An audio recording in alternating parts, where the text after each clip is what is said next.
Hi friends, welcome to the Anime Book Club podcast. I'm your host, DJ Montague. And I'm your host, Greg. And here we review anime from classics to brand new stuff, hidden gems, and controversial favorites. You'll hear all of our hot takes, rants, and genius observations. So thanks for tuning in, and buckle up because the episode starts now. By the way, friends, these episodes contain spoilers, so be careful and don't ruin this anime for yourself. You've been warned. Welcome, everybody, to the Anime Book Club podcast. My name is Greg, stealer of Sphere Garbage, inhaler of dirty trash beast air, and open to listening to girls talk about love. Large D, big smart Greg, large D, Jesus, and I am joined with my friend, my fellow cleaner, grabbing his vital instrument with both hands. This is where you say your name.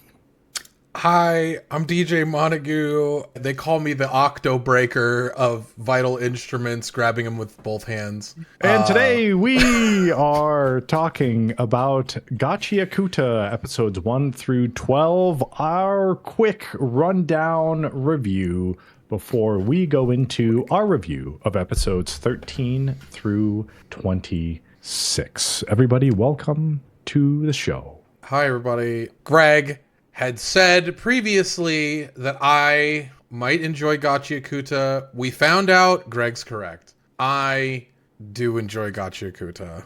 It was much better than Kaiju number 8 season 2, at least the first 12 episodes. Behind the scenes, Greg has also said that it gets better after episode 12. He's enjoying it now. He doesn't hate everything it stands for and everything that it's about. And I figured he would. The first few episodes were tough for me, just because of how some of the characters act. They're children, again, just so everyone's aware. Well, they're not all children. Yeah. But it's gotten a bit better. There's been some character growth and stuff, but it is moving a little slower in terms of the character growth than I would like, and some parts still kind of annoy me, I suppose. Well, they don't annoy me. I think it's great because they're just, to me, it's a story about consumption and classism, socialism, racism. It's a good story so far for me. I enjoy it. Oh, it's a story about revenge. Sure. There's a little bit of that in there. I think there's a lot of bit of that in there. We'll get to it. So I enjoy Gachiakuta. I'm looking forward to us watching it as a mainstay in the show for episodes 13 through 24. Greg, are you looking forward to watching Gachiakuta as a mainstay? I think it'll be okay. I think it's a lot better than some of the other options we have, such as a wild last boss has appeared, my gift level 9999 unlimited gacha backstab, backshotted, back blown out in a backwater dungeon, I'm out for revenge, and my status as an assassin obviously exceeds the heroes. I would rather have Gachiakuta instead of any of those three. Okay. Are those the ones we're watching for the next season? No, we're not. Also, it was just announced that JJK next season starting in January 8th. Whew, baby. I'm so excited. I'm really excited for that because I love JJK, obviously. But I'm sad because it seems like Mappa can't catch a minute of sleep at all. We've got the movie release of Chainsaw Man. We've kind of talked about it a little bit before. I've gotten some people that have told me about Chainsaw Man and how awesome the Chainsaw Man movie is. I'm excited. It was good. No, Greg, it was awesome. People stood in awe and then clapped. I mean, it's not like I was in the back jerking off or anything. Why weren't you? Reise's hot. Because the movie wasn't that good. It was fine. It was entertaining. I don't regret spending my like $12 to go watch it. Okay. I'm glad that they're doing well. That anime movies are doing well. Also, to bring this up. Okay, so I was talking to my friend Jeff about the culture shift in anime in general. How much has changed since when we were growing up. Like, I remember watching Naruto as a wee lad and going, wow, this show's so cool. It's so awesome. And then trying to tell people at school. And they're like, wow, you're a fucking dork. I don't want to ever speak to you again. Get away from me. Now, I wore this sweatshirt this weekend at work, and I got a phone number from it. Some girl was like, "You like JJK?" And I was like, "Yeah." And she's like, "Do you want to talk about it? Like, interpersonally?" And I was like, "Yes, I would love that." And she's like, "Here's my personal phone number." And I was like, "Wow, that's stupendous. Look at us go." And then you're like, here, let me write mine down for you. And then you just gave her a link to the stream in the podcast. I did not do that. Okay. I did not do that. Oh, all right. Well, I wait for the day in which that is allowed. We're not there yet, Greg. We're slowly encroaching in on writing my phone number down on cool anime paraphernalia to give to women, but it's not today. It was just like that moment, childhood JC would have been like, yeah, we did it. We made it. And now it is upon us. it hasn't happened to me yet. I mean, I'm glad at least one of us got a phone number out of wearing. Why do you want phone numbers? I don't want phone numbers, but it would be nice if the thought of someone wanting to give me their phone number was there. I wouldn't accept it, but it would just be a nice gesture, maybe. But, you know, fuck me, I guess. Yeah, Greg, I'll give you my number, dude. Cool. Cool. That's what I want. Yeah. As if you don't already have it. I wanted to say, go anime us, everybody. Yeah, I mean, it's doing good. I'm glad that it's kind of hit mainstream a little bit. Yeah. With that, I mean, I'm sure it comes with a little bit of growing pains. Because I remember back when I was a kid that going to the gym meant you were just some like meathead dude and you pick heavy stuff up and then you put it down and you're just like a lunk. No judgment zone, but we'll judge you if you lift weights. Okay. So back then, like that's how I think the gym was viewed. Like a bunch of old guys, you go into like someone's garage and you're like flipping tires and like doing some other shit. But now, like, since the gym is mainstream, I'm glad it's encouraging people to go to the gym and like be a little bit more like worried about their health. But then you also have the other side of the coin where now more people are comparing themselves to Instagram models and Instagram lifters to the point where it's just like, I went to the gym once and I don't look jacked. Show me where the steroids are. And now steroid usage has hit an all-time high, basically, mainly amongst like younger individuals that are going to the gym. Yes. And while it's good, and I'm glad that more people are going to the gym and taking physical fitness seriously, you do have that extreme where now it's heading into the territory where it's unhealthy. And I think like anime is starting that journey now, where before it was looked down on as if you watch anime, you're a complete loser, you are a lolly, and you should just go get your head checked.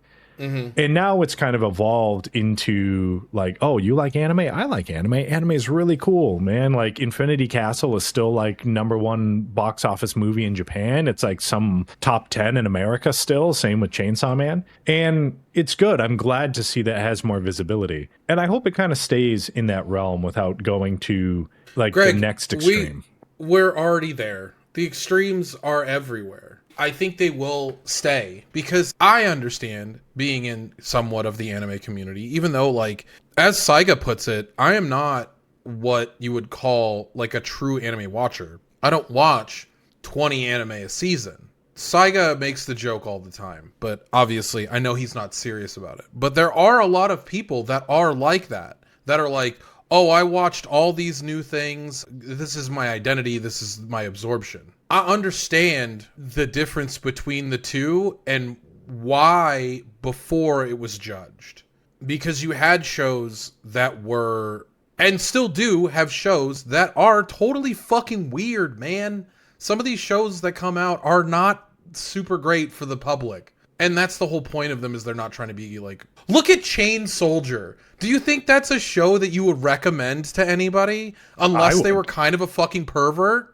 Yes, I would. I think Chain Soldier is a great show. But Shut I mean, up, Greg. it sucks because liar. like, I think it's because it's anime. You could go to the bookstore and find a book very similar to Chain Soldier. Oh, 100%. 100%. But how often do people read? All the time. And it's just weird that we're not vilifying books. It's just like, oh yeah, books are bad because they have naked people banging in them. But then somehow it's like anime is bad because I guess you have that visual element with it. It's easily accessible. I suppose. But I mean, I guess if it's written, if you picture it in your brain, that's your fault. But then if a studio puts out the visual, that's not now why. it's like this. If it's easily accessible, anybody could sit down and watch a show. You could visually see what's happening. You could hear everything that's going on. You don't have to like truly process it. You could watch it. We've talked about the lowest common denominator. When you could absorb something at the baseline level where it activates all of your senses, you can almost taste the smell of Amo's feet, okay? When you're sitting there watching the show, the reference to episode 10 and 11, 12 of Gachiakuta. Whereas a book is like, I'm going to read this book. Do I really understand the words on this page and what is being displayed to me? Is this a challenge? Well, we're getting to the point where it is more of a challenge to read something. There are thousands like smut books that come out in which a small group of people will read. And it's like, yeah, this chick's out here banging werewolves and vampires and trying to get them to come together to be like a normal society. And the way the storytelling is like, yeah, he had an 8-pack of abs and his chesticles were fucking beautiful. And that's the story. It's perversion and acceptability. Ease of access, I should say.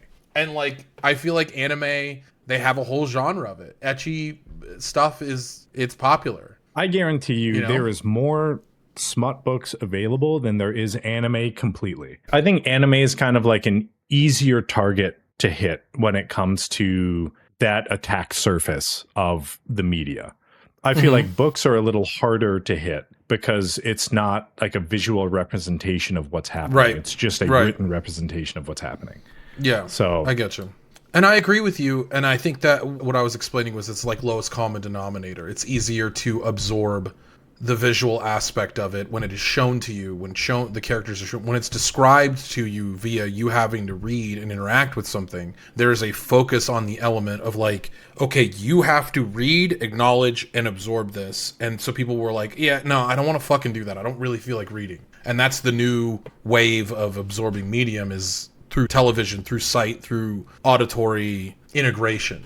So that's a lot of really cool sounding words for Make Me Sound Smart, and you're fucking welcome. Anyways, let's get into the auditory extravaganza that is Gachiakuta. Greg, I just want you to know, did you watch the intro? I always watch the intro and the outro once, normally via the first episode. Right here, I want to let it be known. There is no garbage at the end of the episode of Gachiakuta. None so far. In the first 12 episodes, no garbage.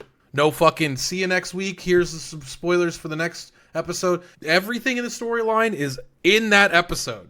And sometimes the intro isn't even until like 8 minutes in, which that blew my fucking mind. And the title card being like midway through the episode made me laugh sometimes. It's like, what the fuck, bro? It is interesting how some shows decide what to do with that. Like, I mean, if we look at 1,000-Year Blood War, if we look at, what was the last one that did it? Was it Kaiju maybe? Where like you end the episode, you roll the credits, and then you still have like 7 minutes of the fucking episode left. And like, why would you even do that? Like, it doesn't even make sense. Yeah. Storyboard wise and continuity wise to do that. Because are you trying to like fake people out, or like what's the... I think it makes people feel like they're in the in-group. It's the Marvel aspect where everything was like, oh, if you're a real Marvel fan, you stay to the end and watch the spoiler for the next thing. It's like that. And people trying to make people feel like they have FOMO. If you don't stay for the whole thing, you're missing out on this character element. I think that's why they do it. I don't like it. Don't get me wrong. I loved the format of Gachiakuta where they're doing like, hey, this is the beginning, or so to speak, the end of the last episode. We're bringing you into what's going on without it being a flashback. And then here's the intro, and here's the meat and potatoes of this episode. And then there's the outro, and it's done. The episode is done. We're cut off. It's done. And I like Maybe that. I'm missing something. You know what? Like, I'm going to run an experiment. We're going to have an episode and we're just going to start. There's going to be no intro. And then in the middle of the episode, I'm going to put the intro in. And then as we're talking through the episode, like right in the middle of like I'm about to drop some like really cool information, I'm just going to do the outro. After, you know, it says see you next week. Yeah. We just continue talking and we'll see if like people get FOMO and they're just like, holy shit, that's exactly what I wanted. I love that. I think it's a great idea. I think we're about to hemorrhage followers. It sounds great, Greg. And then have a title card pop up out of nowhere. And it says like 72 hours till the end for whatever reason, you know? All right, let's start off. So this will be an episode that I am going to be leading the discussion. So friends, this is going to be jumbled around. I don't have notes, but I have screenshots for everyone at home. If you're listening on Spotify, if you're watching on YouTube, we really appreciate you being here. Watching live on Twitch, we also appreciate you. Thank you. Anything else before we start, Greg? Tonight, I'm going to let you be the captain. Thanks, Rihanna. Anyways, let us begin with Gachiakuta. We open up episode 1 to our main character, who we come to find out, stealing a bunch of trash from rich people. We see that the world is almost split into two. Like, we've seen pictures, I'm sure, everywhere on the internet of the dynamic between wealthy and poor, and they live in that same world, what we later know as the Sphere. But until then, we open up with Rudo. Does this remind you of anything? This screenshot here? It's supposed to be a reference to the China screenshot. Oh, is it? I was going to say it reminded me of Bleach. Yes. This is Soul Society versus the outskirts of Soul Society. There's a very well-known picture of certain areas of the world where this is extremely prevalent, where it's just like a wall dividing the slums versus the rich neighborhood. Anyways, we open up with Rudo stealing a bunch of trash and looking like he's going to get caught stealing trash. And we transition the scene into Rudo going home to be scolded a little bit by who we know is his stepfather, Regto. Regto is what seems to be like a wonderful person, just taking care of a kid that he found on the street and teaching him the ways of the world being awful for anyone that lives in the slums. They bully each other, steal from each other, and they constantly talk about the rules, and it seems to be that this world just punches downward. Being on that side of the wall kind of sucks. They also say that if you steal trash from the rich side of town, you just get thrown into a pit. You are considered filth. But Regto tries to teach Rudo about the better points in life and his first love. Oh, do I have her name? Chiwa. Thank you, Greg. I appreciate that. We learn about Chiwa and Rudo's relationship. Kind of adorable. It seems like they've been friends for years and years, living on the Sphere. And we have the shot of Rudo's hands. So Regto had given Rudo some gloves to make his hands not hurt so much. It looks like he's been super fucking burned, and we kind of later find out what's going on with his hands, but that'll come with like episode 8 or 9 or whatever. But Regto seems like just a really good person in Rudo's life. And we have a few moments where the police in the area, you're seeing they're almost, again, punching down throughout the poor neighborhoods and saying, send the filth to this thing called the pit being the rest of the world. We get a shot of Rudo looking out over the pit and just a black smoke covering really anything that you could possibly see. It looks like the edge of the world almost. Rudo and Chiwa have their fun little cutesy interaction. Rudo is going home to tell Regto that he might have a girlfriend on the way, to find that Regto has been assassinated. The assailant slips out and leaves Rudo to try and care for his dying stepfather. And in his dying breath, he says, be the change that you want to see in the world, kind of thing. But it's more like, change this fucking shithole. This place is awful. Change this whole thing, please. As this happens, Rudo is then collapsed on by the police in the area. And they're like, you killed this dude, and there's going to be no trial. We are judge, jury, and executioner. You are filth. You will be sent to the pit. So to fill in a couple things there, Rudo, he steals trash because he loves trash, and then he repairs the trash, and then he tries to sell it. So that's kind of how they make ends meet, because he believes that the trash, like, it's not trash. People are throwing out perfectly good stuff, and all it needs is a little bit of love to bring it back to life. Rudo, as DJ Montague said, is kind of adopted by Regto. But then Rudo's past, we kind of see, is everyone says his father was a murderer. If you're the son of a murderer, that must automatically mean you're a murderer. And no one likes Rudo because they all just cast this predetermined idea of what Rudo is onto him. So everyone thinks Rudo will become a murderer if he hasn't killed someone already. So then when Regto gets murdered by someone else, murdered/assassinated, and then the police come, they just assume it was Rudo because he is the son of a murderer. It's all, you're going to the fucking pit, kiddo. Get the fuck out of here. Yeah, you're guilty until proven innocent here on the sphere. Yeah, it's pretty bad. So anyways, Rudo is held up on, I have the screenshot here. There's a little like executioner table where you're strung up almost like in Bleach, how, oh my god. Rukia, thank you.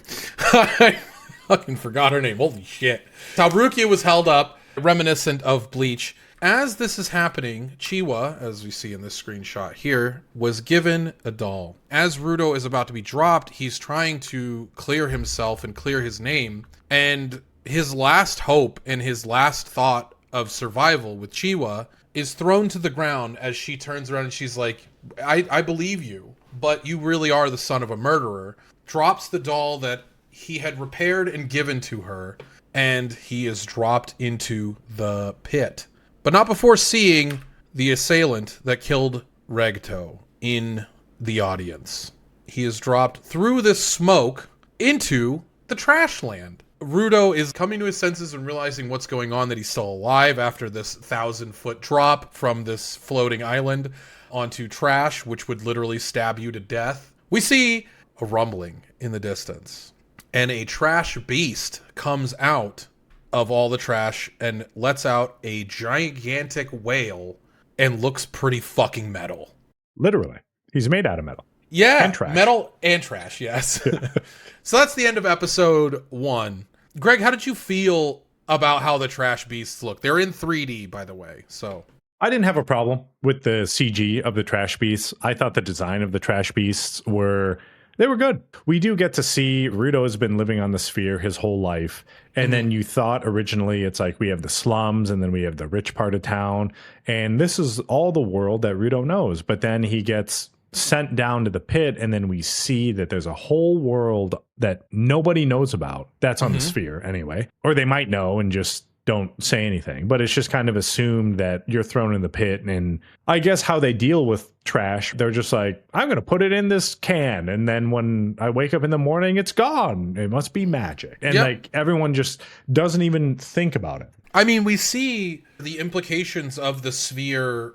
I don't even know if it's like truly a city so much as it's just like a floating continent. But we see how much trash is being dumped out of this place at any given time. There's just tubes that run to the side of this sphere, and it's just spewing trash at any given moment. How much material could you possibly have on a continent? That's what's crazy. It's like, how do they do manufacturing? Because if everyone is just like throwing stuff away and they're like, oh yeah, there's no recycling. Where are you gathering materials to make new shit? There's so many questions like, do the people on the ground know about the route that the sphere takes and build around that? Like, there's a lot of that questioning. We get in episode 2, Rudo is starting to become sensitive to the air around him. Obviously, he was breathing a lot cleaner air, and he's realizing that this area with these trash beasts is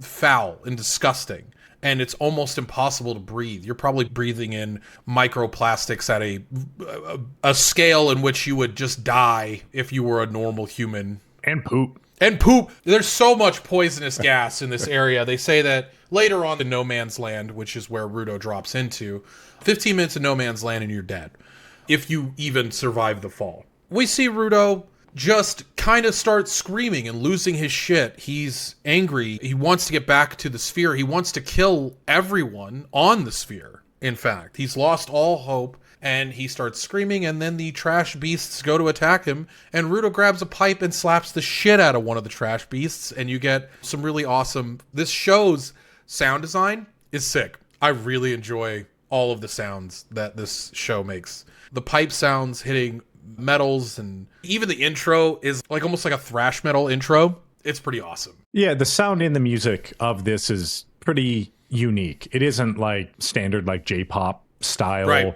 intro stuff. It is definitely more thrasher, more metal. It is grunge at its core. Yeah. What makes me like the show so much is the display of graffiti and the show of that these items around do still have uses, and Rudo is like almost home in this world as we continue forward, that he should be a part of this world to fix up trash and what is around him to be better. A lot of the main characters have tattoos, or they have like really extravagant style. We see later with Amo having like dermal piercings in her legs. Stuff like that is sick as fuck, because you understand of how...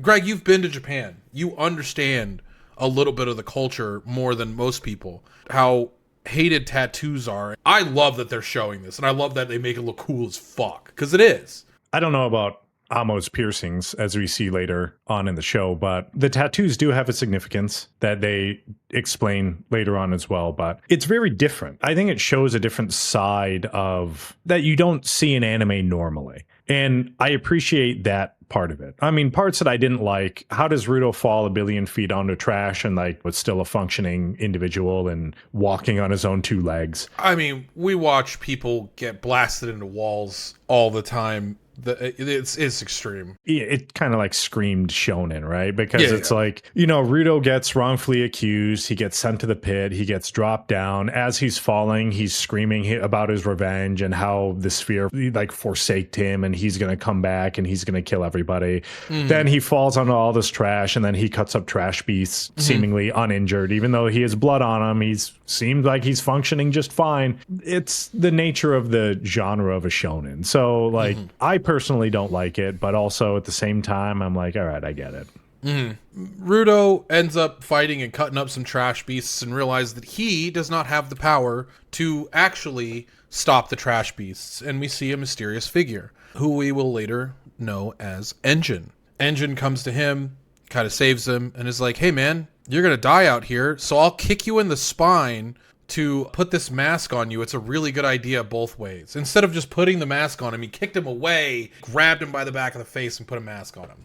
He's like, you'll survive, don't worry, because he's a great teacher. Engine then does some fucking cool-ass moves with his umbrella, which we later learn is called a vital instrument, and destroys a bunch of trash beasts with the Octobreaker Sky Stab umbrella opening. I'm Mary Poppins, but cooler. Also a dragoon. Yeah, yes, he does totally. He jumps and triple jumps and then slams down and kills everybody. Rudo and Engine have a moment of reconciliation and trying to understand.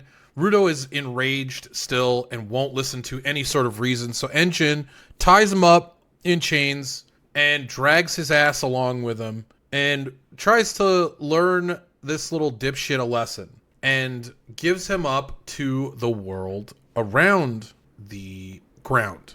And we see people realize that this kid is a spherite, is what the ground people call people from the sphere, and he's worth a lot of money. So they're like, hey, why don't we sell this kid for parts? And instead of Rudo being like, hey, I'm going to break out as soon as this happens, he waits until he's in a truck, and then he's being fed trash remnants so that he could survive. And then this dude tries to shove the trash remnants down Rudo's mouth, and he bites his fingers off to the bone. It's absolutely disgusting, and you get a really good... This is a further shot, but you get like a close-up of this dude's fingers being chomped the fuck off, and then Rudo fucking eats those fingers. And he's like, if I'm gonna eat everything. And then he jumps in, eats a bunch more trash, and then breaks out and unleashes his power and his vital instrument, which we later learn is his gloves. with these slavers, no one likes spherites on the ground. No. Because basically they see the spheres just shitting on them, literally, by dumping trash everywhere. And no one likes the spherites. We can get a good price for a living one because there's a bunch of really rich ground people that would love to just torture you because they hate your kind so much. I mean, even if it's just like, we want your clothes, they say that as well later on. Everything from the sphere is worth more. These people, they're scavengers. They take advantage of the situation in front of them. They probably also sift through trash. And if it was another world, Rudo and this guy would have been best friends. So, Rudo unleashes the chains that he was attached to, proceeds to fuck everybody up, and Engine comes down to help out and is like, that was kind of a test. I just wanted to see where your powers were at. That was pretty sick, right? Now you know a little bit more about the world. A big slap in the face to Rudo to see where he is and what is going on. Engine then takes Rudo to a, like, almost normal town of what is Rudo would be used to, offers him food, offers to get him fixed up. Rudo meets with a doctor, gets patched up real quick, and then he starts to explain a bit more about what Engine is. Engine is what is called a cleaner. And cleaners, they are almost like soldiers in this realm. They go out and fight trash beasts. And then there are characters that are known as givers. Givers have the ability, out of the love for their items that they carry around with them, to infuse power into these items. Whereas Engine is a giver of his umbrella, which then when he uses his vital instrument, the umbrella, it turns into like 8 blades on top of the umbrella, and it has a spear component of it. And like Greg said, he turns into a dragoon, basically. What do you think of Engine at this point? Is this just Kakashi in a new form? Like, he's trying to tell Rudo how the world works. And I think, like, Engine is a pretty level-headed guy. But obviously Rudo, who is only seeking revenge at any cost, even though he himself doesn't have the power to deliver revenge. He's like, I'm going to go get revenge. And he just throws his own, like, life and well-being to the wayside, even if he can take a step closer to what that revenge is. So I think Engine's like, yeah, he's being a normal older dude, seeing a younger guy struggle with stuff, and he's trying to be decent. But Rudo, being the young, unexperienced guy that he is, sees it as a roadblock to revenge and doesn't give the respect to the other people around him, especially since he has no idea how the world works. And Engine does explain to Rudo that information is like currency down here. You don't give information out for free.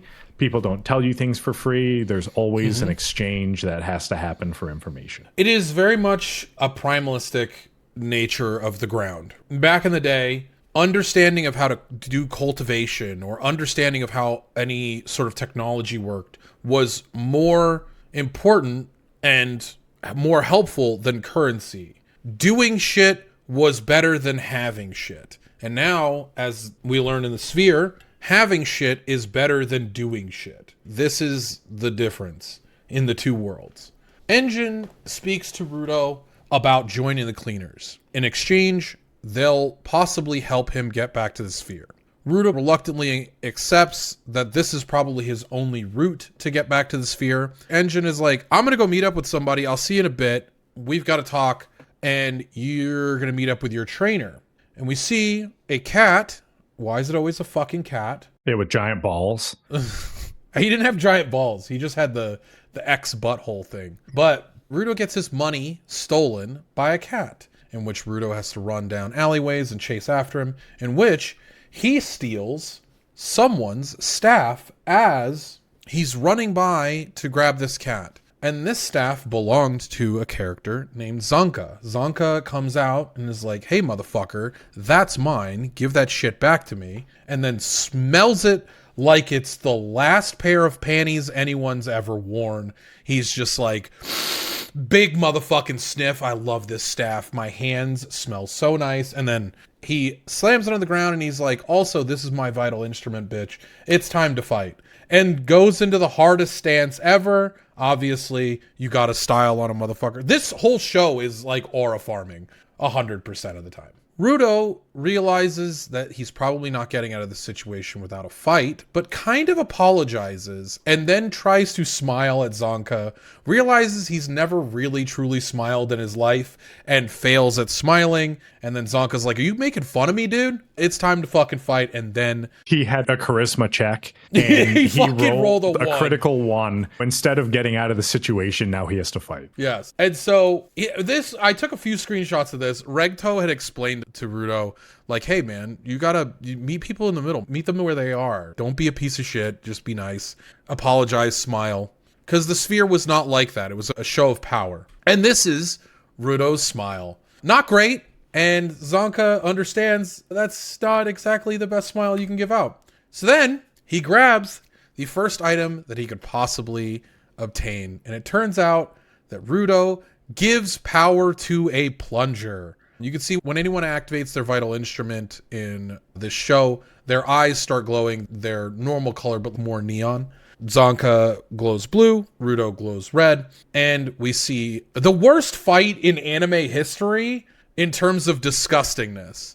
Rudo swings his plunger around, Zonka dodges, and then he's like, dude, what the fuck is that smell on my face? What the fuck was that? And he wipes it off, and he's like, oh my god, that's poop! And then Rudo, in his fit of rage, just is swinging wildly, and we get a Scooby-Doo run through town. Greg, give me something. Did you love this moment? Was it everything for you? The fact that Rudo is so focused on the fight, he doesn't realize he grabbed a plunger. I guess they threw that plunger out because it failed to plunge the poop because of how much poop is still left on that plunger. Dude, that is an insane amount of poop still left on that plunger. I don't even think they were plunging a toilet. I think someone literally pooped on the ground and then they tried to just plunge the poop through the earth, but it didn't work. It was crazy, bro. Like, it's silly, right? I don't think I've ever seen a poop fight in an anime before. This is I haven't either. This was the first.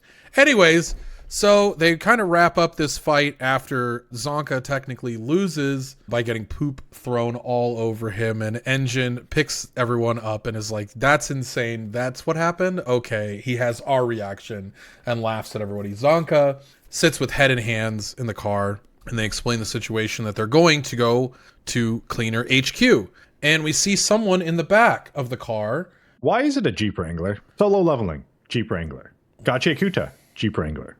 Mm-hmm. Ragnar Crimson, Jeep Wrangler. What is it about the Jeep Wrangler that makes anime artists want to draw it? I would like to say because it's easy, because it's a square and with 4 wheels. And it's an easy target to pick for a car. But I don't know if there's some sort of status that American Jeep Wranglers have overseas. I don't know if it's a status symbol so much as it's easy to draw. And also, I don't know. If I saw it just in like solo leveling, I'd be like, all right, fine, whatever. But and I'm sure I'm even missing some animes that have a Jeep Wrangler in it because I feel like I've seen it more than the 3 that I mentioned. Jeff says Japan does have some crazy Jeep culture. So good news. So anyways, they jump in a Jeep Wrangler and we meet Rio. Rio is the girl that is laying down all aloof-like in the backseat. We see them drive into the desert. You skip the part where she's like, Rudo, let me smell that hair. Sorry. She's a weirdo, and she's like, wow, it goes white into black hair? That's crazy. I've never seen that. And she starts picking through his hair, and Rudo's like, oh man, a girl's touching me. This is wild. I love this. Is this normal? And it's not. No. I don't know where that goes later on too. Like, I'm kind of like, is this like 100%. A budding relationship? Yes. But then also with Amo too, when we get to it, do we have a love triangle here and like what's going on? I feel like maybe this was just a requirement, like a trope requirement that was added to the show because I'm like, I don't know, like, does she have to pick through his hair and smell it and shit? When Zonka first joined, did she fucking just take a big whiff of his hair? Like, okay, yeah, whatever. I think she is the anti-tradition. It seems like the show is to tear down traditional walls. The tattoos, the graffiti, the amount of trash, all of the things that a lot of the rest of the world takes for granted, this show like shines a light on. She uses scissors with her feet because someone's got a foot fetish in this show. I 100% think. Anyways, we drive into the distance. Episode 3 I think this is where episode 3 begins. They arrive at Cleaner HQ, and they are met with a luxurious black woman with white hair and the coolest fucking glasses you could possibly imagine at the front desk. She's like, "Sup? What are you guys doing?" And Engine's like, "Hey, this is Rudo. Can you look inside of him and see what's up with this dude? He seems fucking weird." And she activates her vital instrument, which is her glasses, and she can see different attributes and powers of people in their body. We see her kind of have a moment and shudder, and she shuts off her power and looks at Rudo, and she's like, "Wow, there's something really fucked up about this kid," but keeps that to herself. Engine turns around as they're leaving the area to go to, like, I would assume the barracks, and looks at Semu. Semu Grier is her name. Semu looks into Rudo, sees something she probably shouldn't, and they continue on into the barracks with Engine realizing what's going on a little bit, realizing there was a moment of hesitation. As they're going to meet the boss, they open up the doors, and Engine's like, "Yeah, there's probably nobody here," and then everybody is in the room and turns around, looks, and Engine's like, "Oops, didn't mean to fuck up the party," and closes the door. But we got a hard shot of everybody looking dope as fuck, because when you're farming aura, you gotta really go hard on it. I feel like if I was any character in this anime, I would be that guy right up there in the front. Gris? Gris, yes. You definitely are Gris. Rio, as we now know, they close the doors, they go to another area.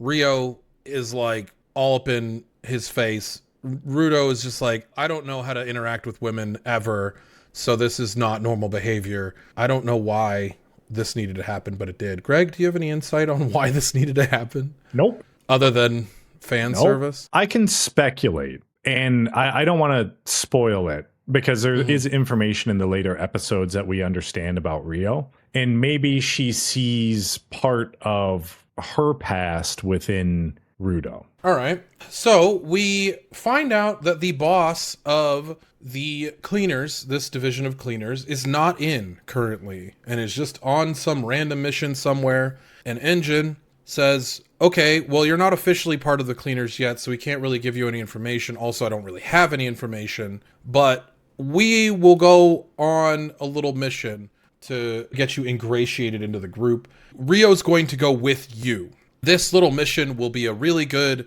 training exercise to see what cleaners actually do and supporters." And we get a moment with Gris. Gris is a supporter in the group that people often look down on, supporters in general. This is tied to video games, right? This has to be. Okay. So that's what I thought too. I got the same thing. Like, supports in video games get shit on because they don't do the DPS. Rudo's a DPSer, obviously. Rio's a DPSer. Engine, DPS. Whereas Gris is like, "I just punch stuff really fucking hard, dude. And I punch it until it can't move, and then the cleaners come in and kill the trash beasts." Yeah, so the supporters can't use vital instruments, so they cannot kill trash beasts. So they are there to basically support the givers who can kill trash beasts. And this just kind of reminded me of Final Fantasy VII, where like the supporters are like Biggs, Wedge, and Jesse, and Rudo is like Cloud, and he's gonna go off and do something, and then everyone else is kind of like, "We're trash." Yeah, theoretically. They're just showing the hierarchy of the ground as well. There is no society where there is not a hierarchy, it seems like, in this show. So we get them going outside of their safe area and finding a barricade around the area that is being attacked by little horse monsters or gazelle trash beasts. Yeah. Okay. And then they're like joking about, "We'll be fine. Ain't nothing's gonna go wrong." And then gigantic fucking trash beast erupts out of the ground and is like, "I have dreads." I wouldn't say they're dreads. I mean, just because they look like dreads doesn't mean they are dreads. They're pipes. If they look Greg, like right? dreads and they smell like dreads, They don't. and they feel Not like all dreads smell like shit, Greg. Okay? I didn't say they smell like shit. I said they smell like You dreads. implied it. Oh, okay. All right. Anyways, dreadlock monster They like dreads in this show, by the way. No, they're sick as fuck, dude. They do a really good job of drawing. I didn't say they're dreadlocks. bad. I just said they love dreads in the show. There's I didn't say they were bad either, Greg. I You didn't keep imply telling me that dreads smell like shit, and I'm like, no, Greg, they I don't. didn't. Don't turn this around on me. They okay? like dreads in this show. There's a lot of characters with dreads, and there's a lot of trash beasts with dreads as well. I want to say really quickly, they do a really good job of black characters in this show. Semu is like, has a traditional black hairstyle, and we later find a character named Jabber who has long dreadlocks with little gold indents in them and gold accents, and it's sick as fuck. They do a really good job. Yeah, I mean, as we see too later on with the cleaner leader, he also has dreads. Yes. So Rio squares up on this trash beast, and they have an awesome fight. Rio is just going absolutely apeshit, chopping stuff up with her foot scissors, and Gris and Philo, in the meantime, Philo being another supporter, are explaining to Rudo the ways of the world, more about the trash beasts, their part in society, and what they're made from, which is an anima. There is almost like what we know as vital instruments having a soul. When enough negative and destructive emotions come together in the trash, eventually a trash beast will be born from that. It's like Bleach with the Soul Reapers versus The Hollows. The Hollows, yes. Yeah, and the trash beasts have like a core, this anima core, and they explain that too, and that's how you defeat a trash beast is by stabbing the core, kind of similar to kaiju. And only a vital instrument can destroy the core. This is a unique trash beast in which its eyes start glowing a solid color, glowing yellow. Rio notices this and begins chopping the hair, so to speak, of this trash beast and realize that this trash beast has something embedded in its head. And so she attacks the piece that is in the head of the trash beast in an awesome dive kick fashion and destroys this piece, and she holds up what we see as a vital instrument. So now we're getting a turn in what we have established as trash beasts. We knew they were anima, and then we see the vital instrument was not incorporated into what trash beasts are. So something is happening where either givers are dying and their items are being then absorbed by trash beasts, or a giver is giving these items to trash beasts. Something's a little fucky, as they say. After the destruction of the trash beast, we have a close-up scene of a character who's very villainous. Rudo obviously was supposed to stand back during the whole thing because he's not a cleaner yet, and he's like a trainee. But then some of the lesser trash beasts break through the barrier, and then the supporters have to hold down the fort even though they can't kill these trash beasts. And then Rudo, he used his powers before. He tries to use his powers again, but they are unstable. He doesn't know how to control them. And in turn, he almost stabs one of the supporters, but then he also helps by killing one of the trash beasts. And everyone is like, Rudo, you did a really good job. Thanks for being part of the team. You didn't treat us like trash. We like you. So he earned the respect of the supporters during this mission. Yes. And this was also a part of the lesser than. Rudo learning from the ground up is going to be a better situation for him in the long run, because he's actually going to learn what the supporters truly do and how vital they are to the givers. The givers can't be everywhere all at once. So anyways, we see that this person with dreadlocks, who the next episode we'll learn as Jabber, has captured the guy that lost his fingers from episode 1 and has sliced him up. Arms missing, I assume legs missing. We get a zoom in close-up shot of this dude screaming for his life. And he gives him the old fish hook, the old Gangs of New York fish hook. Yeah. He doesn't just cut his mouth, he like rips his fucking skull open. There's a decent amount of blood and gore in this show. Even in the intro, we see the trash coming out of people's faces in very disease almost ways. It's a very grimy show. And I do like that about this show. There's a lot less elegance. There's a lot less poise. It's very much an angry show. We have everyone coming together. Rio has decided that she wants to celebrate Rudo's first real mission and his entry into the Cleaners, even though he's not truly a part of the Cleaners. And he doesn't really understand how to interact with people. He has terrible social cues. He doesn't know how to smile. He's a very weird dude in general. And so he is by himself at his own table with his head on the table, questioning what he's done. He barely helped in the mission, or so he thought. He doesn't understand, and he's just basically the same person he was on the sphere. I mean, it's only been like fucking 2 days, so maybe don't expect all the change in the world in 2 seconds, dude. Chill the fuck out. But he's really upset that he doesn't understand his power. He doesn't understand his place in the world. And everything's changed for him, but he still hasn't changed himself. Gris sits down and gives him a really good pep talk of like, hey man, take it at your own pace. Don't destroy yourself. You have people around you here. We appreciate you. Thank you for helping us. We see what you've done. I think this is a great scene. And I was like, oh man, Gris is going to die this episode? That's crazy. Crazy.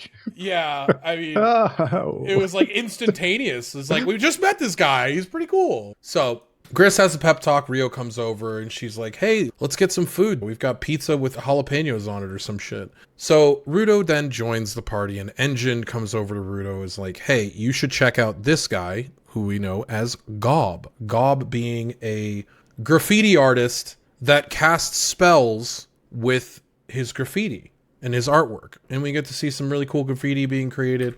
I think it was pretty awesome. They warned Rudo. They're like, hey, if you sit in the corner, all these dudes don't really care that you joined, but they're going to eat all your food. And along with their food, they're going to drink your gamer subs. Oh, shit. You can go to gamersups.gg and use promo code DJ Montague at checkout for 10% off, just like the Cleaners did for this party. And you can get limited edition flavors like Trash Beast Dog Water or fucking Dirt Smoke from Gamersups. So check out Gamersups and use DJ Montague at checkout for 10% off of your order. New flavors, also known as the Pit and Amo's Shoes. Nice. Yes. Anyways, thank you, Greg, and thank you, Gamersubs. We see the homeboy not having a good party, being chopped up, not doing well, dying all over the place, and Jabber being like, yeah, man, you kind of suck, and I'm taking your information, see you later. Engine and Zonka are told from Semiu about a new mission that has come in. Someone has tipped off the Cleaners and said that there possibly is another spherite that has landed in the area, and we need to go either save the spherite or go question them. Rudo is like, wow, somebody else made it down here, even though I've heard so many people don't make it, or they just die immediately. Let's go check out this spherite. So Zonka is meant to lead the party with a few Cleaners, Rio, and they go out into the wilderness and meet up with this lady who's like, yeah, the spherite's over here. And obviously, by one, only having barely any eyebrows, kind of strange hair, and will not say normal things and looking like it's a mask, we know that this person's not a great person. They've shown from the beginning that you should be wary of this person. And they arrive to a trap from the raiders. We find out that this person that they thought was being nice and guiding them to the spherite was actually a mud doll created from the girl on the right. And these two raiders are like, oh yeah, we're just gonna kill everybody and take the spherite and have an awesome mission. Great job, people.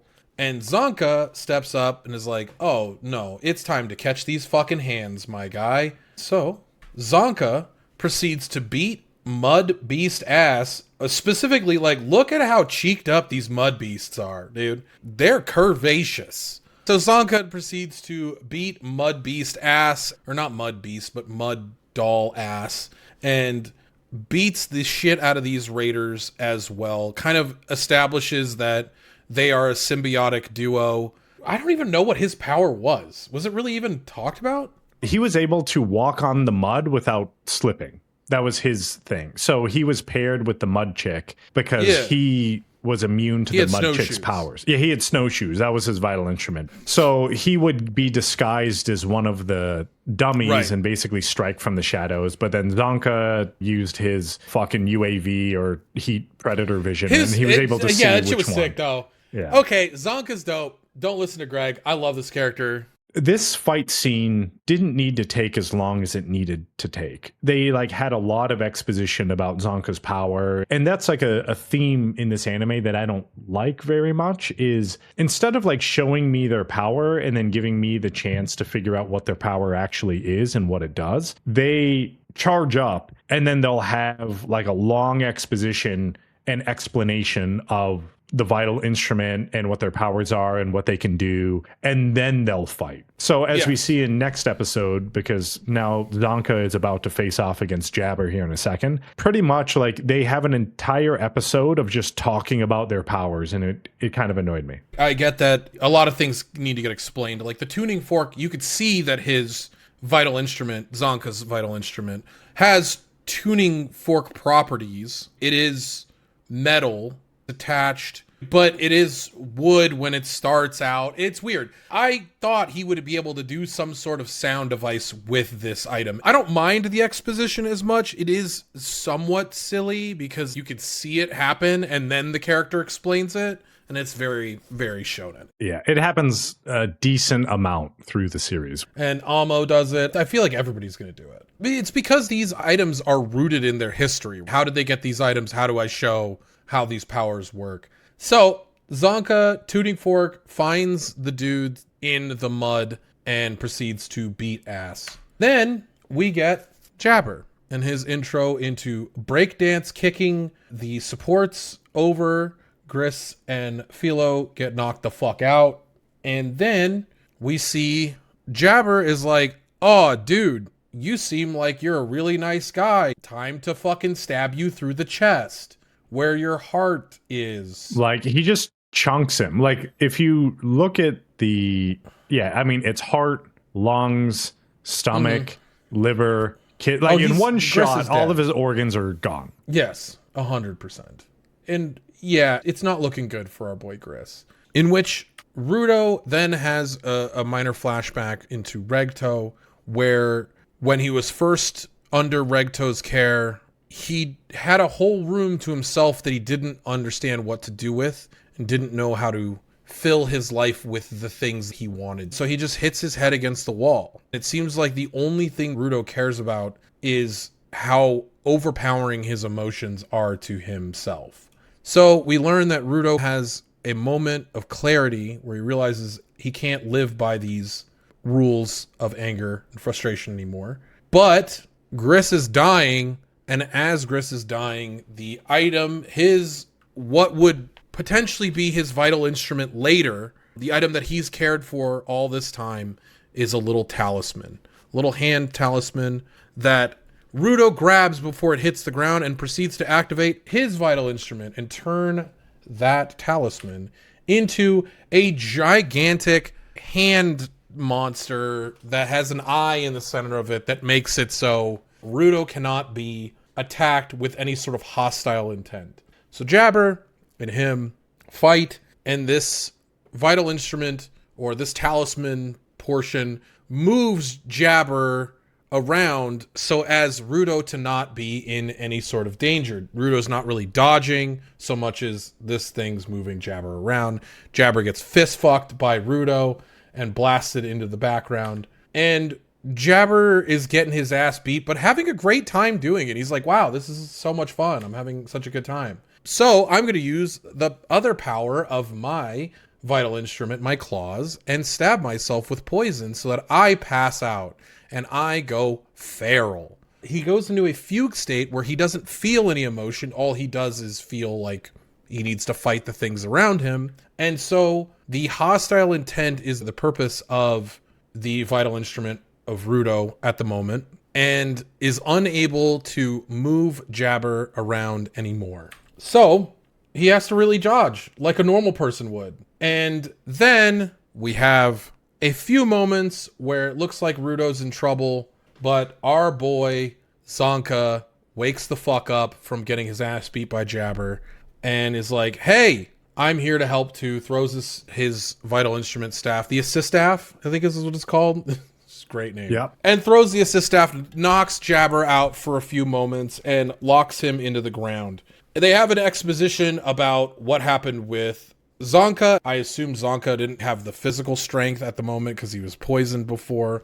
Also, Gris is fucking dying in the corner. Are we not worried about this guy right now? Anyone? Yeah, I mean, he has like half of his body left, and he's literally just in the corner somewhere, like bleeding out. 100%. Yeah, and Philo is like holding a fucking like a towel against him. Like, that's it. Like half of his body. He has like a tissue Yeah. that he's like trying to stop the entire half of his body from bleeding out with.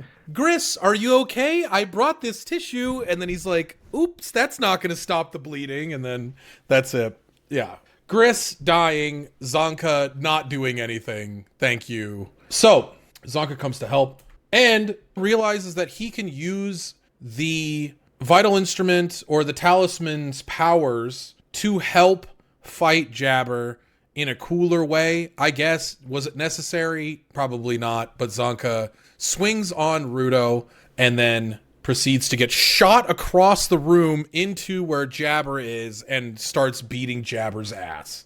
Actually, a pretty cool fight scene. I quite enjoyed it.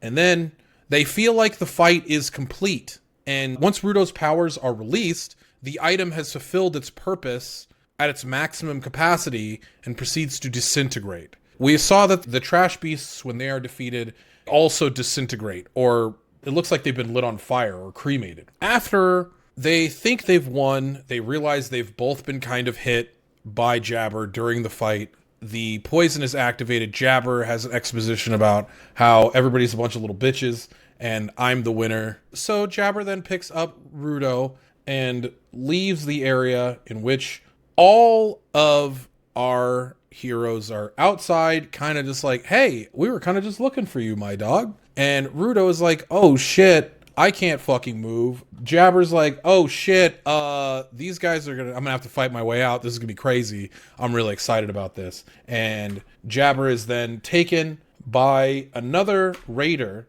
and held from behind like, hey, we need to go. We are done here. And this other raider, their vital instrument is a fucking sewer manhole cover or some shit. I don't know. It teleports them. Awesome. Actually, kind of awesome. Didn't hate it, but vital instruments can be anything. They end up leaving back to the raiders, and we realize that Gris is still alive somehow, even though he's literally chopped into little itsy bits. Rudo is kind of sad. He feels like he didn't do much again. Gris is like, dude, you helped out a ton. That was great. Thank you so much. And I'm glad that my talisman was put to good use. Rudo was sad that he broke Gris's treasured item, and Gris was like, don't worry about it. It was like 99 cents from a little gotcha machine. Mm-hmm. So that is I think that was the end of that episode. So they bring Rudo and Gris back to HQ, and they are healed by Aisha, who is another new character we're introduced to that has apparently the only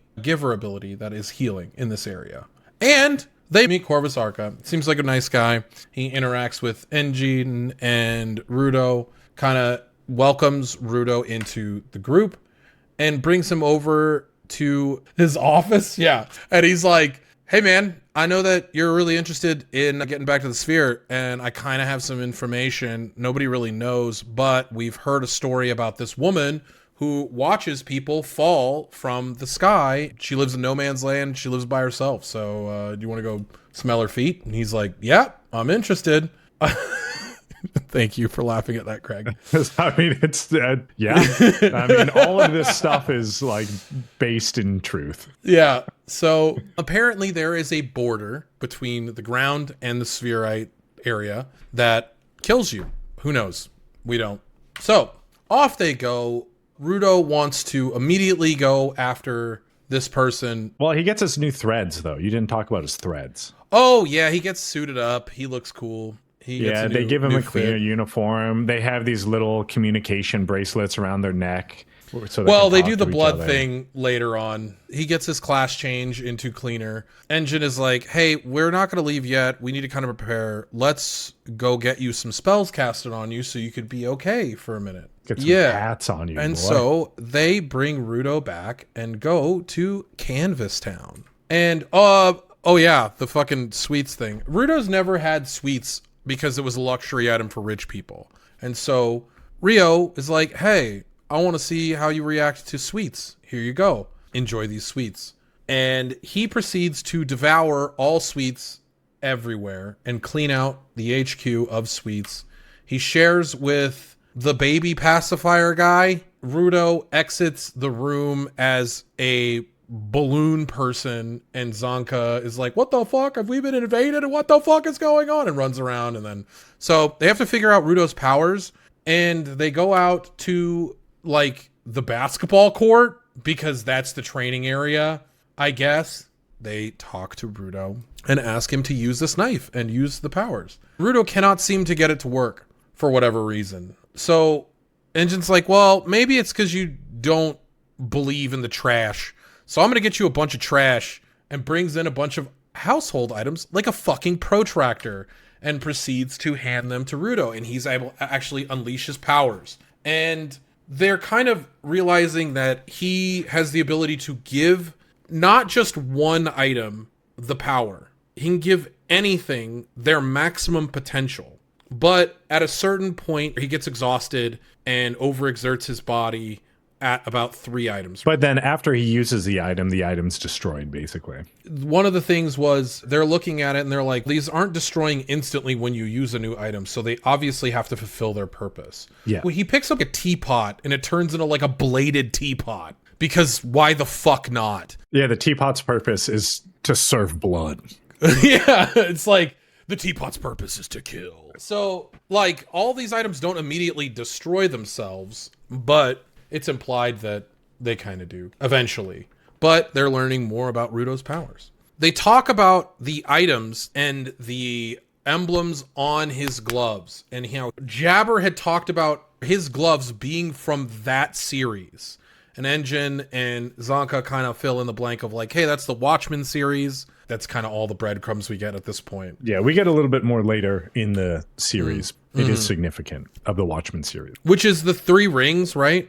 And then the ring in the center. That's the symbol of the Watchmen series. Okay. I forgot what Engine and Gris were doing here with Philo. I forgot why they opened the door. Anyways, onward. They open a door for some reason. They are told that they're going to go to Canvas Town and then out to meet with the woman. But they want to get the tattoos first, and they get everybody together.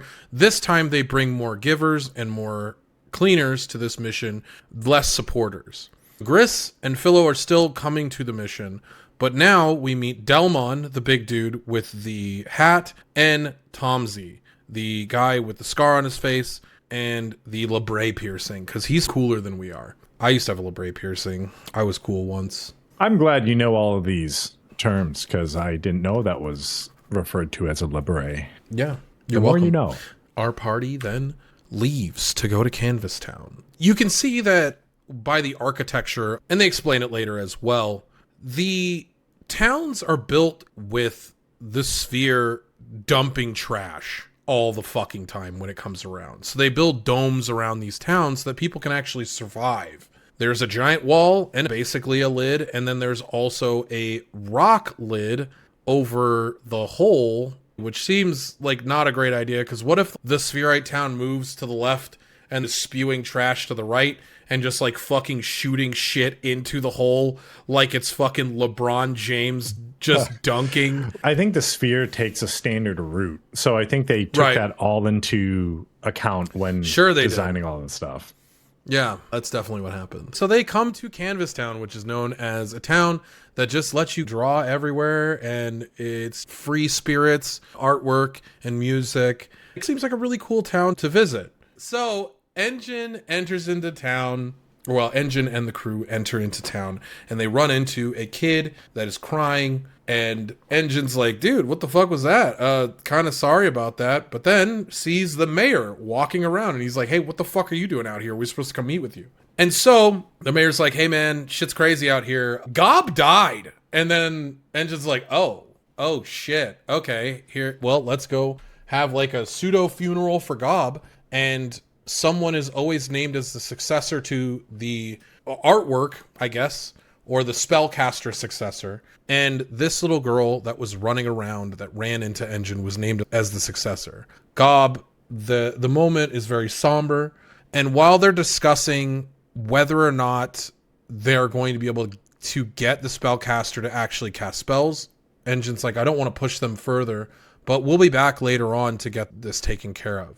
As this happens, Remlin erupts into, hey, it's no longer sad times. I'm done being sad. It's time to have a lot of fun. Let's Celebration cheer of Gob on. life. Yes, I'm all about this in general because while it is sad to have any sort of passing, your friends don't want you to be sad. They don't want you to, your friends and family don't want you to be sad. They want you to carry on their legacy, so to speak, and be happy. That's the whole point of being human is to find happiness. So Remlin then goes to the roof, spreads out her paint cans, and begins with casting of the first spell as the new spellcaster of the realm. We find out that vital instruments can be inherited. They don't have to be specifically made by the person. Everyone can love a vital instrument, and then it could be passed down to the next generation. Also, we learned that vital instruments themselves have a quality about them. When you are caring for an item, it grows in quality, or you would assume power, as the care continues to be inserted into the object.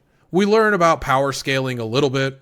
It's just time and love and care and tenderness with your item, which is why potentially Rudo's gloves are so powerful. And I think that's the reason why other things can be powerful too, like the shirts from it-aesthetics.com, where you can save 10% off using the promo code TABC10 That was insane. on checkout.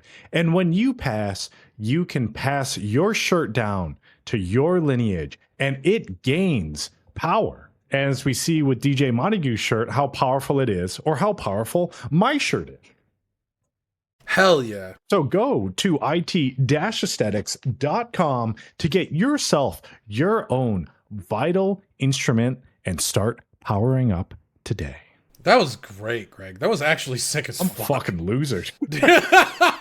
You're a savant, Greg. What are you talking about? All right. Anyways, that was magical. That was fantastic. The whole town erupts in a party. Everybody's honking their car horns and shooting paint into the air because why would you need an air purifier? Yeah, they all just turn into Kimberly from Street Fighter 6 and are just, critical arting each other and blowing each other up with paint cans. Hell yeah. That's exactly what happens. Remlin cheers on Gob and his passing.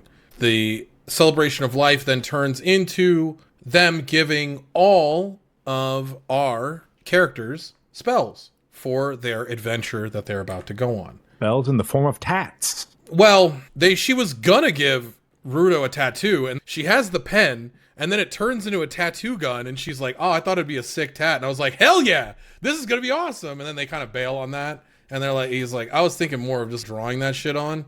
They all get a spell of 1 instance of damage is reversed or some shit. Yeah, so it basically blocks 1 instance of mortal damage. Why don't you just cast a spell of immortality, right? Like, what the fuck are we doing? What's going on here? I don't know. It's maybe the canvas is too small. Yeah, maybe that's what it is. Anyways, these spellcasters also can cast like shield spells on buildings, and we found out before, but the entire town has a shield of ill intent. We see people trying to break in because they have ill intent. And then the mayor goes outside and yells at the fucking dudes that are trying to walk into town.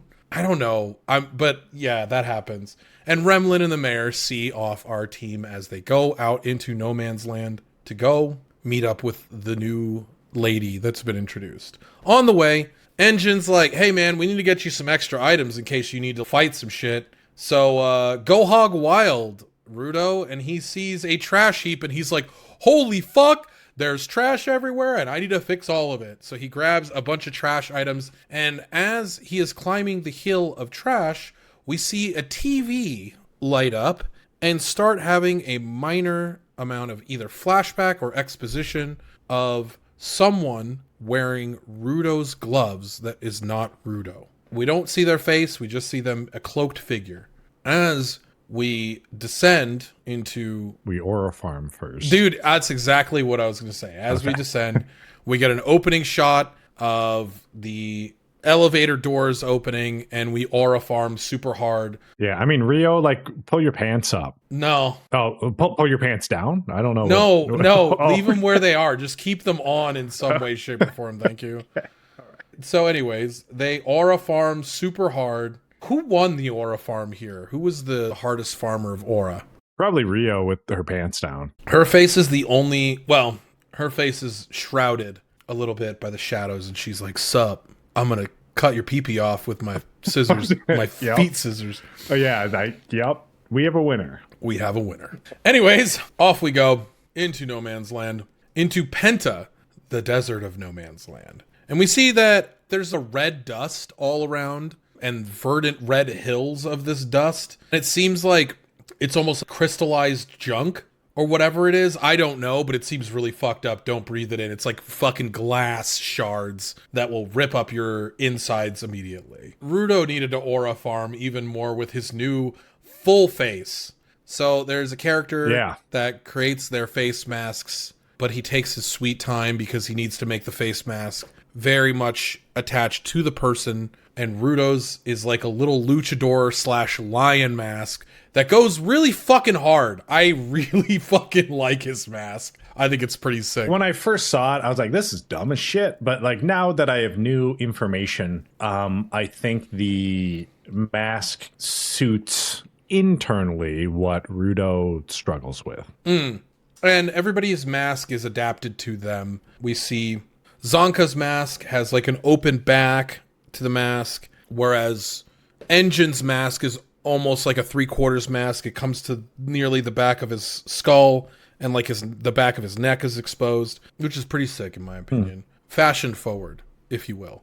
So we see a bunch of scorpion trash beasts erupt out of the ground, and one of our supporters, the lady whose name I also forget, is in the midst of drawing and cataloging all of the information of these new trash beasts that they haven't been involved with before, so they can have an idea of what is actually happening out in No Man's Land. Tomei is her name. Marissa Tomei, hell yeah. Yeah. Anyways, exactly. Tomei is cataloging all of this information. Our givers and cleaners are battling with these scorpions.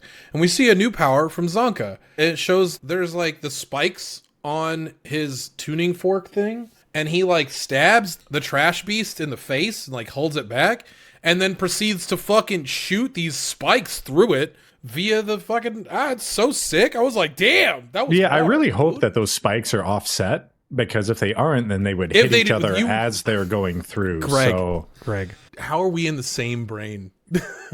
It's our one shared brain cell, Greg. I mean, it makes sense. Yeah, it looks like the two in the center are smaller, so those ones potentially don't collide. I mean, that has to be like a German engineered pole arm, because I feel like after a handful of uses, the tolerances of those spikes probably aren't what they were originally, so they could collide with each other. But, you know, he is the best engineering, so I'm sure it's fine. I'm sure it's great. And then we got to aura farm a little bit more as Engine Octa Breakers in the middle of Rio and Zonka. And we see some more looking cool as fuck. And we see a new character, a woman with a double-breasted breastplate. I see what you did there. Nice. Thank you. Appearing in the distance, looking out over our characters and being like, oh, I wonder what those people are doing. Rudo, in his fight with one of the trash beasts, pulls up a keyboard and proceeds to type the words asshole on the keyboard, and then the keys fly off the keyboard and slam into the top of this trash beast and spell out asshole. And that was pretty funny to me. Poop joke. Nice. Our character, the new woman that appears with the double-breasted breastplate, and the shoes, appears from the shadows and comes into the light. Ruto's like, hey, who the fuck are you? She's like, you guys came here to see me or Amo? And they're like, yeah, we came to see Amo. And she's like, great. This smells like shit out here. Will you come follow me? We're going to go into this area. And so everyone's kind of a little reluctant because the last time they went to meet with somebody, they got tricked. And guess fucking what? She's way too hot for her own good. And those dermal piercings are kind of way too hot as well. You find me a lady with dermal piercings like that, and you will find a happy DJ. I think that's so cool. Nice. I think that's sick as fuck. But I've seen that on a few people, and it seems really painful. Also, dermals, they push out, and then you have a scar. So, depends. Yeah, I don't know how practical those kinds of They're not piercings practical are. at all. They're actually amazingly impractical. You have to completely change your life when you get those dermal piercings, but they look cool as fuck. You have to not wear pants if you get those piercings. Oh, you can still wear pants. It takes like a month or two of healing. Yeah, or maybe you have to wear like baggy pants, because if you wore like skinny jeans, I feel like, They'd be really hard to get on. and to get off, like what if you caught one of those piercings as you're pulling your pants down? Like that would suck. Yeah, it would. It would suck. Just don't wear pants. Look at Amo, just no pants. Yeah, this is why she's got the sweet dermal piercings. Yeah. She's not even wearing shorts. She's like, panties away, and that's it. Yeah, I thought the character design here was a little over the top. Risque. But when you get to episode 13, a lot of stuff makes more sense about Amo. And I don't normally do this, but I would probably say episode 13 trigger warning. You'll know it when you see it. Okay. I mean, there's a lot of really dark stuff about this show's so far. Yeah, that it is gets covered up in a little humor. Gets even darker. Yeah, and I anticipate that. The show's pretty fucking metal. And I think they wanted to draw a light to hypersexualization, classism, racism, socialism, all of these things that are the extremes of our culture and show what it is. Like, anime hypersexualizes characters. Like, literally, I've seen so many... Like, they showed a picture of Amo as her manga picture, and it's... like crazy detailed, like her hip bones and her stomach and all of these, everything that's being out in the open and shown. And as you get to know her in these episodes, you kind of see like, man, that's really fucked up. Like, it's really fucked up the way that she sees the world. She sees her worth to the world because of the people that she grew up with and how they basically destroyed her. You learn a lot in episode 13 about Amo in particular. I look back at it now, and how she is and how the design is makes a lot more sense after seeing that episode. Yeah. And I mean, even after seeing her episode 12, you know, them kind of talk about her like that. It's fucked up. And I understand your first initial reaction is like, oh, this character is really cool. And this is like a hypersexualization of this thing. And then you see why. And you're like, oh, I feel uncomfortable now. Uh-oh. Get ready to feel even more uncomfortable. Yes. But like people on Twitter and stuff posting about her, like, I can fix her and stuff like that. You're like, dude, that's not the point. Like, it's never been the point is that I can fix her. You know what I mean? Yeah, maybe they're just gooning. Yeah, that is true. I'm doing it. You are doing it, Greg. You did it. You done did it. We ascend Amo's tower, and it shows a moment in time where Engine is hit by something and throws up water everywhere and gets knocked to the ground. And they are thinking that Amo is just trying to kill them or some shit, basically. Amo is trying to have a discussion, but nobody is listening to what Amo said because they just want information from her. And Engine pays the price. Yeah, it's always where is Amo, not how is Amo. Yeah, true. That is true. It goes back to a little bit before this, a few hours before, and we ascend the tower, Amo's tower, in the Penta Desert. And we get an interaction where Engine is like, hey, how about people falling from the sphere? What's up with that? And Amo's like, that sounds fucking dumb. New topic. What do you guys look for in a crush? What's up with that? And everyone's like, yo, we were just talking about the thing. Why are you bringing this up? if this is the exchange of information we need to have. What do you look for in a crush? Lots of things, Greg. Oh, damn. Okay. All right. We're talking about. I'll just cut that. All right. I thought we were going to have a cool discussion, but no. Oh, what do I look for? Like, legitimately? Yeah. Oh, hold on. What I look for in a crush is understanding, patience, and communication. And big ass titties, bro. Hit me in the face with those things. You know what I mean? Just bow, bow, bow. You know what I'm saying? But no, legitimately, communication is so key, and being able to like talk about your emotions and how you feel at any given moment, because we're all just like fucking, like I always say, we're just giant balls of fat in our skull mech Gundams or flesh Gundams, and just trying to get through life in the happiest way possible.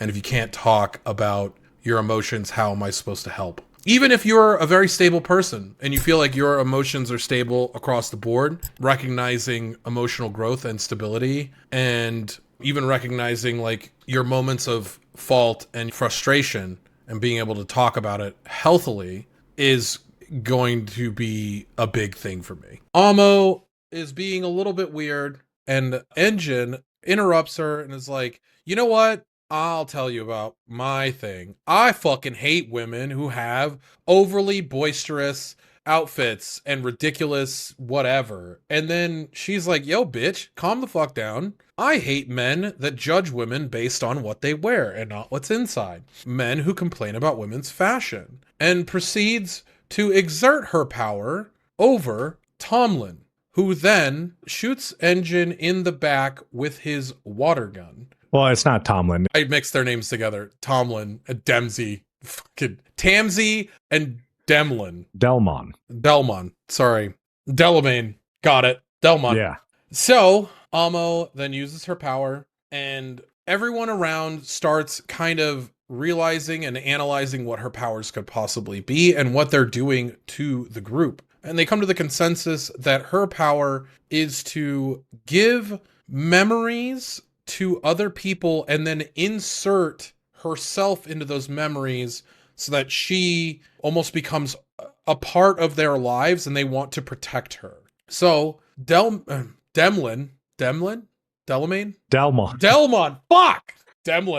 Delmon then moves over to her side of the table, and she talks about how she likes big dudes, big strong boys that could take care of her. With big water guns. Yeah. Super soakers, if you will. Yeah, buddy. Also, we shouldn't, because it probably gets way darker when it comes to big men and water guns here shortly. It does, yeah. So she just wants friends to help her. And Rudo's like, why does it always turn into a fight? Dude, yeah, I agree, Rudo. Why does it always turn into a fight? We'll never know. Shonen. And so Rio steps up and is like, I'll talk to you, but our boy Delmon. Delmon. Damn it, I did it again. He uses a super soaker and narrowly misses Rio. Well, he definitely tries to hit her. Yeah, Delmon Gates, that's his name. Delmon shoots at her and blows the back out of the building. Not anyone in front of the blast, but she pseudo dodges. And we get a minor flashback of Rudo now inhaling these fumes from Amo. Almost feet specifically. And this show, man. Then he sees Chiwa. Why did I think it was Y? I don't know. He sees Chiwa back in the sphere capital, and he feels the betrayal of almost everyone around him except Regto. And while Amo is trying to like self-insert into his memories, he's kind of like looking at Tomsy and Zonka as enemies. And then she inserts as Chiwa into his memories. And we get this fucking shot that was unnecessary. Guys, calm it the fuck down. Of like from the crotch upward of crazy Amo losing her ever-loving shit on the rest of everyone, realizing they're all going to be under the spell of Amo. And it goes into like kind of a fight where Delmon trying to shoot people, Tomzi then unleashes his vital instrument. Zonka unleashes his. They're trying to see who's on what side. Everyone's smelling feet. We're in the shit now, guys. You get to see some backstory of Delmon and why he is the way that he is, why he has his vital instrument. Everyone is mesmerized by Amo at the moment. They realize, okay, we got to put our masks on because the smell of the feet is what mesmerizes us. Yes. Tomzi and Zonka are the only ones that are sane. Gris is sane as well. Everyone else is hypnotized by Amo right now. We have Engine, who's just laying on the ground, but he does something later. Tomzi then is like, we got to snap everybody out of it. He unleashes Tokushin, his vital instrument, slams it on the ground, and it's just big spindle of ropes and yarns. For a second there, they've already hypersexualized Amo a bunch. I was waiting for the moment they shibari her up into the air, and I was like, bro, don't you fucking dare do that right now. And they didn't, so it was good news. Good job not doing that, guys. But they wrap up Rudo, Rio, Philo, and Delmon, and they're like, oh man, job well done, guys. We did the thing. Now onward to Amo. They wrap up Amo upside down. She looks like she's going to get choked out by her own titties because they're too big. And, you know, poor girl. It's a hard way to go. And they kind of have this back and forth with Tomzi, Amo, and her alluding to her history. And Tomzi realizes that they still have the spell cast on all of them. And so he needs to do something. Like, they start hurting themselves trying to break out of his cage that he's wrapped everybody in. And so he spins them like a goddamn dreidel, and it burrows through the tower all the way to the bottom floor into the ground and throws everybody everywhere. Then Engine wakes up after his face mask gets put on. They're like, Zonka's about to attack Tomzi's like, hey, you're hurting all of our friends. Tomzi's like, no, dude, we cast a spell. Everybody's gonna be fine. Nobody took mortal damage. Like, it's all good. We realize everybody's fine. Or everyone took mortal damage and the spell blocked them from dying. Yes. And so, yeah, we saw like fucking Rudo's impaled on like a fucking one of those metal pipes. Rebar. Yeah, rebar. Yeah. So, pretty hardcore for a moment, and then all of a sudden, everyone's fucking fine because plot armor. And then you see that Amo was released. She wasn't thrown downward. And Amo leans over and she's like, hey, do you guys want to talk now? And then Engine grabs one of her shoes and they have a little tussle argument. And Engine's like, dude, what the fuck is wrong with you? You got to calm it down and release my friends. You don't even wear fucking socks. Yeah, you don't wear socks. It's gross. You're missing one sock. And she's like, I don't wear socks. And then he's like, oh, what the fuck? And then he's like, you know what? I know exactly what I need to do. I'm going to do what everyone that's ever watched anime wants to do. And then he takes the shoe, pulls down his mask, and he's like, what the fuck? Do you just keep farts in there?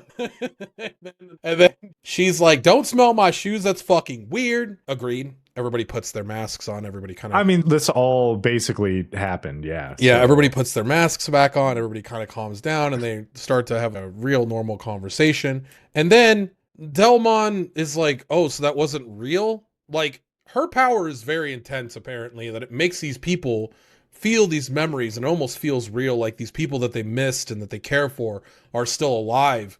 Delmon's obviously lost his spouse, and one of his cherished memories is making... or trying to produce flowers. Super fucked up, but glad our heroes are coming to and realizing what's going on now. And super fucked up that Amo's so childish that she doesn't understand how incredible her powers really are, and she's just using it to try and get friends. And we'll probably see in the near future why that is. Rudo, in his infinite wisdom, gets really upset and decides, I know what I need to do. Takes his mask off, walks over to Amo, to potentially have a conversation with her, and then rage takes over and he fucking beats the shit out of Amo. He socks her dead in the mouth and her face just goes backwards and blood just out of her face. And then he gets on top and just starts fucking hammer fisting this woman into the ground. Really fucked up. And then this goes into Engine being like, hey, you know what, Rudo? Why don't we go outside and talk for a second? Brother, can you not punch that lady in the face, please? And then he grabs Rudo off of her. They go outside, and he's like, listen, man, so what's up with that? They get a moment, and then we have a flash to Semyu, who is talking to the boss, Corvus. And Corvus is like, so what did you see when you looked inside of Rudo? And she's like, I saw something really fucked up, like some like curse or some shit. And we see what looks like the Behelit from fucking Berserk. We do learn a little bit more about this in later episodes and the Watchmen series in general, because everything's kind of linked together. I don't think we specifically said it, but Amo has the Watchmen series boots. Rudo has the Watchmen series gloves. Yep. And another character has another piece of the series. And they explain what makes the Watchmen series so powerful. This has something to do with it, but I won't spoil it. Thank you. And so we get a now flashback to Rudo's rage and his understanding and learning about his own fury and what's happening to him. Amo is beat to shit and crying and drooling everywhere. It's pretty fucked up, all in all. But yeah, not a good look. He channels his inner like Urkel and is like, did I do that?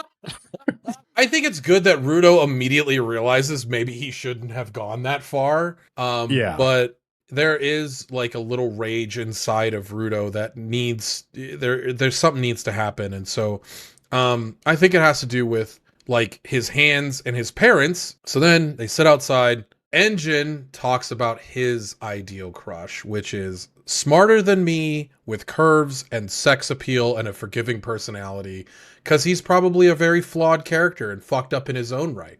He didn't understand how to handle the situation. He opens up himself. Yeah, he was like, I handled that super wrong. I fucked up. Like, I shouldn't have done that. He sees Rudo punching Amo in the face, and he's like, yeah, man, like, maybe not the best move. And then he takes him outside, and they sit down like this in the screenshot, and they kind of have like a heart-to-heart, and Engine opens up about he's not good with relationships or with women and stuff like that. And if I remember correctly, more or less talks about how we all make mistakes, and, you know, you shouldn't hit this poor girl, basically, and you need to learn from this experience that punching someone in the face isn't the right way to handle these sorts of situations. Engine being the father figure, the new father figure to Rudo, you can see that he's already, like, he's not ready for this. Like, he doesn't know what the fuck is going on. He gets, like, a roundabout idea because he's super swagadocious and aura farming all the time.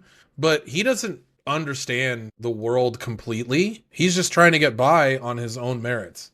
We'll eventually have to learn from each other going throughout the rest of this world.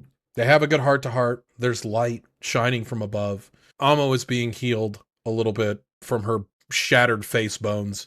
And she says that she saw the angel that goes between the sphere and the ground in kind of a passing moment.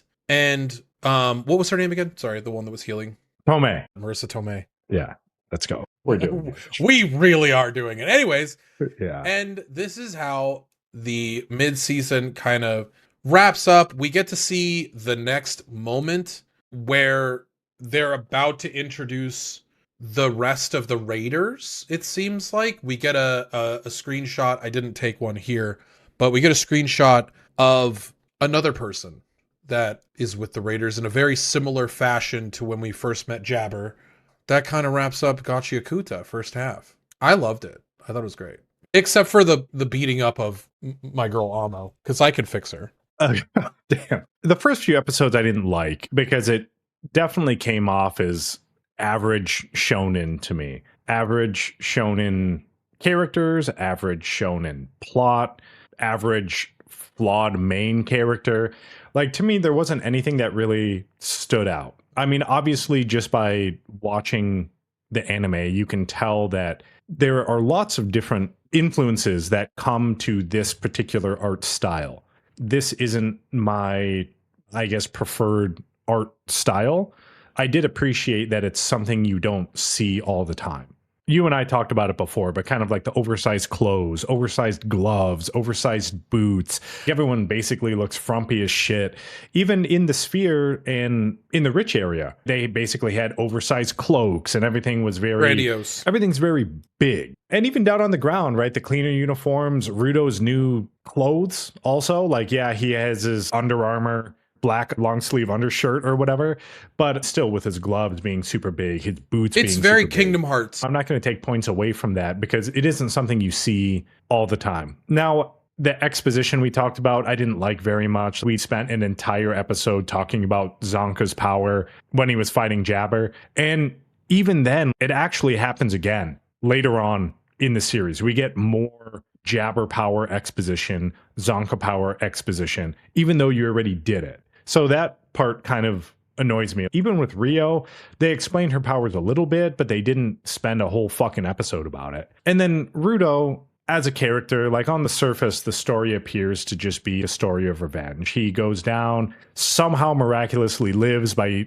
getting dropped 1 billion feet from a suspended position onto like rusted razor blades and used needles. Yeah. And then he just gets up and cuts up some beasts and then gets saved.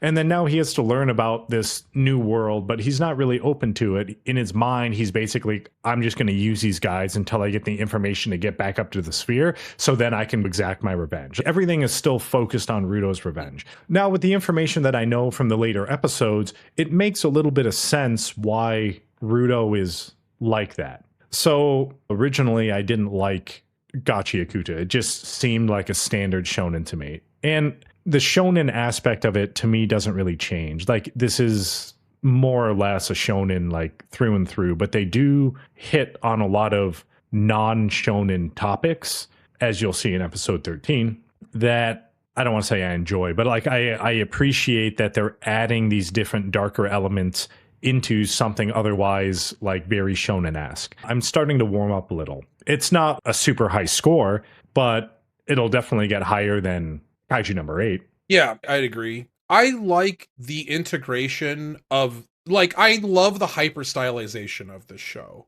And with potentially the manga, I'd probably really enjoy it. I think that this falls under the category of, like, I like JJK. It's extreme. It's fucked up. You're dealing with a lot of death. You're dealing with a lot of like real world issues. You're dealing with political issues in JJK, especially later on in the series.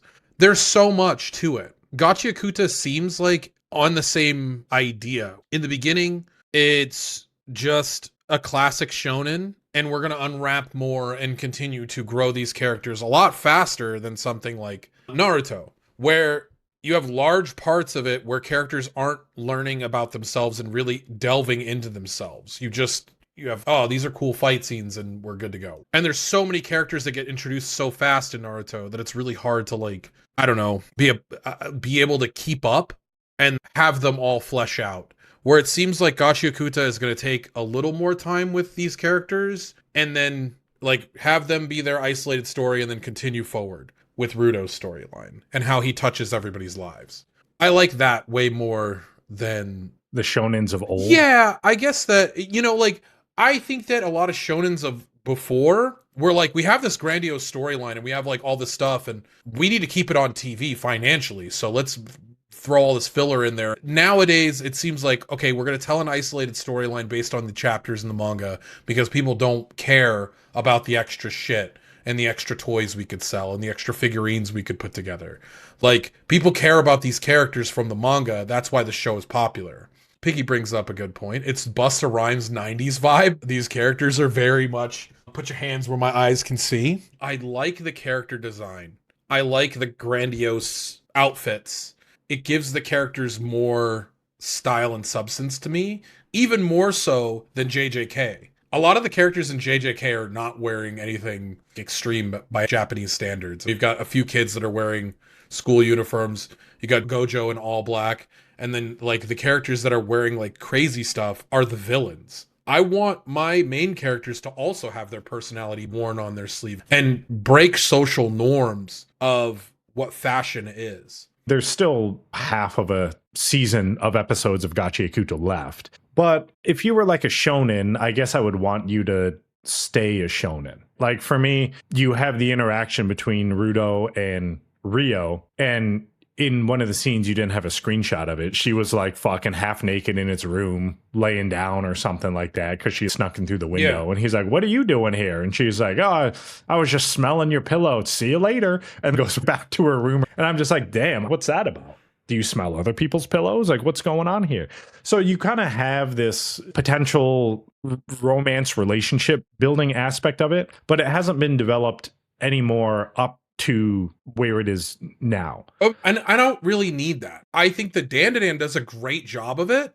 But if you're going to take a stab at it... But that's part of the story. I mean, if you're going to take a stab at it, where Rio obviously has some sort of weird affinity towards Rudo. It's definitely like... He doesn't have any social cues. He doesn't understand, but he's not in it for the relationship. Whereas for me, if it happens organically, where Rudo starts to realize the people around him, how much he cares about them, starts to really care about Rio, and they progress from there, because we're in the boots of Rudo for the most part. We're living through this world through him. Then yes, I could see that happening. But this kid is absorbed with revenge, and Ichigo, like, to bring it to Bleach, Kubo didn't want it to be a love story, right? He was like, it's an action shonen anime and this is what I want it to be about. But you could have had so much storyline development and actually show the love and care between Ichigo and Orihime instead of just being like, oh yeah, they end up together and they have a kid. Spoiler alert. That's what frustrates me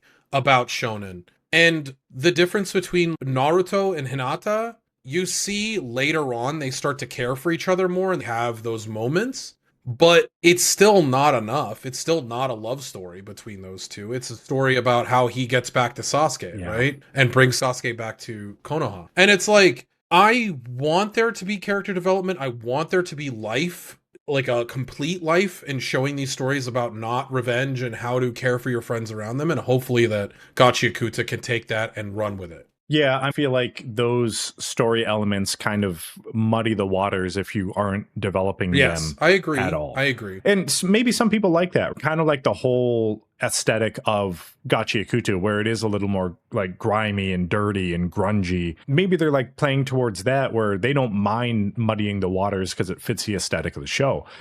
Unless something happens in the future with those two, the time that you spent to talk about her smelling his hair and like being in his room naked, smelling his pillow or whatever, and like doing all this other shit, like you're taking away from the main story elements for me. And now you're making me think of like other things where I'm like, well, when is this going to get resolved? When are we going to talk about this? Do I have to wait until season 3 before we address this thing that you brought up randomly in the beginning of the show? I don't like guessing like that. You brought up Dandadan, and I think that relationship portion is a big part of the show, and they're following up on it. They're constantly checking back in with the Momo Okarun relationship, even though the main story is about 2 kids that got abducted by aliens / ghosts. And then Okarun got his ball stolen. Like, that's the main story. But you have all these other elements, revisiting it and making sure that you remember what's going on and it's fresh. In the long run, it's probably going to do something. Here, it's a little bit different. So unless they actually do something with it, I feel like it's wasted screen time and confusion on the viewer's part of what is actually going on. For me, I don't focus specifically on one piece of the story. You could easily just tell me like, Greg, it's a shonen, like fucking watch the flashing lights, watch fucking Zonka go Super Saiyan 4 and Bankai and do all this shit, and then just enjoy how cool it is. I'm really excited for Zonka's domain expansion. Yeah, I mean, it'll probably happen. But don't introduce these other elements that you aren't going to follow up on. We said it in another anime where it's like, if you don't want me to fucking poke holes in it, then don't fucking show it to me. That's like, if you don't want me to question something of the story, then don't say it. You have complete control over the story, and I'm the one watching it. If you're giving me information, then I'm going to use that information and apply it to what I'm viewing in the story. Yes. And if you don't want me to do that, then don't even put it in there. Yes. With that being said, like overall right now, where the story is to like the latest episode that I've viewed, I like it a little bit better. And it does explain more things about the Watchmen series and what's going on, why certain people have those items, what it does to them power-wise, and what everyone is trying to achieve. So they are creating a foundation of story, I guess there's just a couple things that either I view as unnecessary if they don't revisit it. And before we started recording, you said they adapted 80 chapters of manga into these 24 episodes of this season one. They could have possibly cut information to fit within the anime timeline. And that's why I have these feelings that, you know, I wonder why they did this or why are they spending time doing this. But if that is the case, then I question the exposition of people's powers, where you could have recouped some of that screen time to push the story forward versus just telling me what each finger of Jabber's fucking hands do with his poison, and like him stabbing 5 different people with each finger, and then I have to remember exactly which poisons were on each finger and take a bunch of notes. So yeah, maybe I'm crazy. No. Who knows? I think that you're right. I think that we have a lot with this new shonen that is unknown because we are not reading the manga, and for all of these questions of how long is the manga gonna actually be, they're at chapter 155 or 57 or something like that now, so they would have enough for another season if they decided to start now and then just start adapting it as it's coming out. But I think that Gachiakuta is going to come out with their second season in like 2 years. They've done a lot to give you all this information right now. There's so much densely packed into season 1. I don't see a world where this doesn't get renewed for a second season isn't popular because of how ridiculous and extreme it is in the current climate of anime. There's a reason that it got adapted this fast. Kagurabachi also is going to get an anime. We don't know when, but it's a very visceral and aggressive show, even though it's adapted in modern day Japan, and it's about katanas and people fucking murdering the shit out of each other with katanas. But also very early on in its life cycle. Like, Bleach was adapted like I think 2 years after it was finished was the beginning, or not finished, but 2 years after it came out. I think Gachiakuta, what was the release date? 2022. So we're in 2025 right now, already seeing the show be adapted. We've had 3 years of this manga being produced, almost 4 years now, because it says February 16th, 2022. I'm really excited about Gachiakuta. Yeah, I mean, I'm going to continue to watch it. Obviously, we're going to do a episode review of this starting from episode 13. And yeah, I agree with you. I think it's to the point where it most likely will get a season 2. And even if they somehow botch the ending for season 1, I would watch season 2 of Gachiakuta. Because if I'm watching season 3 of One Punch Man, I don't think I have an excuse not to watch season 2 of Gachiakuta. Yeah, for sure. So, friends, we will be back next week with the new season of the Anime Book Club podcast, the winter edition, friends. Greg, why don't you wrap it up for us? Wrap it up in a little bow, in a little amo bow that goes over your thighs. Oh, damn. My dermal piercing bows. Yeah. Okay. Well, thanks everyone for listening. Check us out at theanimebookclub.com. On Spotify at the Anime Book Club Podcast, on YouTube at the Anime Book Club Podcast, Apple Podcasts, anywhere that you listen to podcasts, you can find the Anime Book Club Podcast. Thanks to IT Aesthetics for powering us up with our vital instruments, and you can visit it-aesthetics.com using promo code TABC10 on checkout for 10% off, and Gamersups using DJ Montague at checkout for 10% off of your I do order. just want to say that that was an insane pull with the vital instruments. It was really good. Hold it out of thin air. Yeah, and also I like the power scaling in Gachiakuta. I do want to say that because it leaves a lot to the imagination. It's not a number like Dragon Ball Z used to be before it went off the rails. It's not Bleach, in which it's just like, yeah, whoever's stronger at the time for plot armor, it's like, we get a little bit of something else. I like it. And it's not JJK where it's like, this guy's an S-class fucking dick beater. Moral of the story is learn from Gachiakuta. Take care of the things around you, and your objects and your vital instruments will take care of you. not all computers can play the newest video games, but if you upgrade your computer and like help it along, maybe it'll work better. Also, if you take care of that toaster and learn to clean out the fucking toaster, maybe it won't explode with the toast. You know, make sure you're taking care of your car so your tires don't explode while you're driving up to your work on the side of the road, and then you have to put on a donut in your Halloween outfit. Also, take care of yourself. Be good to you and the meat Gundam that you pilot. Take care of your nails. They're your vital instrument for dick beating. And use your dick beaters to take care of that dick. Anyways, thank you guys so much for hanging out with us. Take care of your feet so when people take off your shoes and smell them, they don't have to put on a gas mask. Yes, that too. There you go. I took my shoes off in the middle of this episode and I was like, nah, gonna keep them on. Yeah, you hypnotized yourself. I was like, yo, those titties are crazy though. And you were talking about yourself? I was talking about my own titties, my man titties, yes. Yeah. Thank you, Greg. I appreciate what you were saying. You're picking up what I was putting down. Anyways, I'm going to go take a shower now and take care of myself. Not in that way. Don't be fucking weird, okay? Don't make it weird. Pointing directly at you. Greg, tell them what they can go do, or how should I frame this when I want you to tell them goodbye?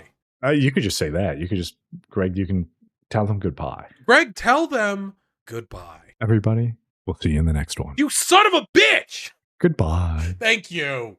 Thank you, friends, for checking out the Anime Book Club podcast. We hope you enjoyed the episode. And if you don't want to miss the next one, follow us on the socials where we announce new episodes, content, and other cool stuff. You can also check out our anime list with our rankings and follow along with what we're currently watching and what we have watched in the past. All the links are in the description. See you in the next one. Bye!